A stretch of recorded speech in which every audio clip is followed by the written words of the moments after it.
Assalamu alaikum warahmatullahi wabarakatuh. Alhamdulillahi rabbil alamin wassalatu wassalamu ala rasulillahi sallallahu alaihi wasallam, amma ba'd.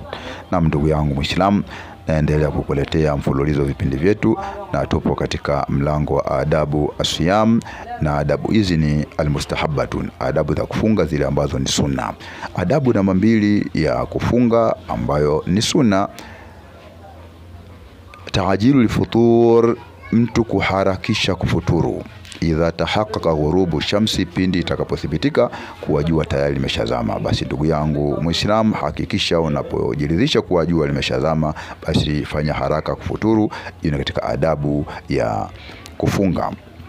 Mtume sallallahu alaihi wasallam anasema katika hadithi ambayo ni muttafaqun alayhi, la yazalu an-nasu bi khairin, watu wataendelea kuwa katika khairi, ma'ajjalul fitra, muda ambapo wanaharakisha kufuturu. Hivyo ndugu yangu Muislam, ubora ulioje huu kwa maelekezo ya Mtume sallallahu alaihi wasallam. Lakini iko hadithi nyingine iliyopokea Imam Ahmad, na hadithi hii ni hadithi al-Qudusi. Anasema Allah azza wa jalla, inna ahabba ibadi, hakika waja wangu wanaopendezwa zaidi kwangu na wapenda zaidi. Inna ahabba ibadi ilayya, hakika waja wangu ninawapenda zaidi. Ajaluhum fitran, ni wale wanaofanya haraka kufuturu.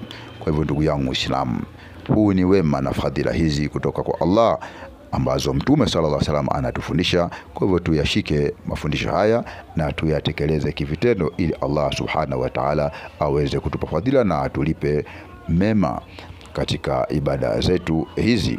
Lakini imekuja hadithi nyingine, Mtume sallallahu alaihi wasallam anasema, inna lisaimi inda fitrihi da'watan ma turaddu, hakika ana mfungaji wakati wa kufuturu kwake ana maombi ama dua, ma turaddu, dua ambayo hairudishwi, kwa maana ni dua yenye kujibiwa. Kwa hivyo utapata faida pindi ukiwa umefunga, wakati wa kufuturu wahi kufuturu, na baada ya kufuturu pale omba dua kwa Allah subhanahu wa ta'ala. Basi Allah kwa uwezo wake na rehema zake atakupokelea dua yako hiyo. Ndugu yangu Muislamu, usisahau kusubscribe ili kuweza kupata vipindi vingine vizuri. Wabillahi tawfiq, wassalamu alaikum warahmatullahi wabarakatuh.